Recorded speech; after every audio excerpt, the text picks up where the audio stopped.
আমি পার্শে মাছ করবো ফুলকপি দিয়ে, এগুলো সব আয়োজন করে রেখেছি। মাছগুলো একটু নুন হলুদ মাখা থাকলো, আমি এই পেঁয়াজটা কাট করি। আমি ফুলকপিগুলো হালকা ভাপিয়ে নিই। তেল গরম হয়ে গেছে, এবার ফুলকপি আর মাছগুলো ভেজে দেবো। কিছুটা তেল দিয়ে এবার মাছগুলো ভেজে নেবো। একদম অল্প অল্প করে রাখবো আর 1 বাই 1ই ভাজবো। দেখুন মাছগুলো ভাজা হয়ে গেছে। এবার আমি পেঁয়াজ, কাঁচা লঙ্কা, আদা একটু ভেজে নেব, করে কালো জিরে দিয়ে দিই। আমি এই সানরাইজের মাস্টার পাউডারটা গরম জলে দিয়ে দেবো।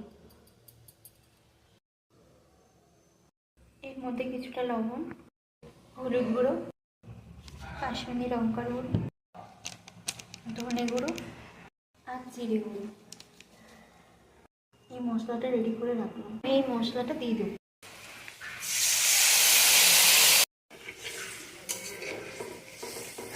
একটু কাঁচা লঙ্কা অ্যাড করে দিলাম, ধনে পাতাও অ্যাড করে দিলাম। দেখুন এটা আমি কষাচ্ছি, আমি একে একে সব দিয়ে দেবো। আমি জল দিয়ে দিলাম, এবার কিছুটা ফুটবে, তারপর মাছগুলো দিয়ে দেবো। এই সময় আমি মাছগুলো দিয়ে দিচ্ছি।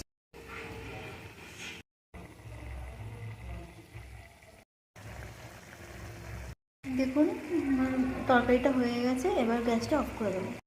আমি অল্প ধনে পাতা ছড়িয়ে দিই।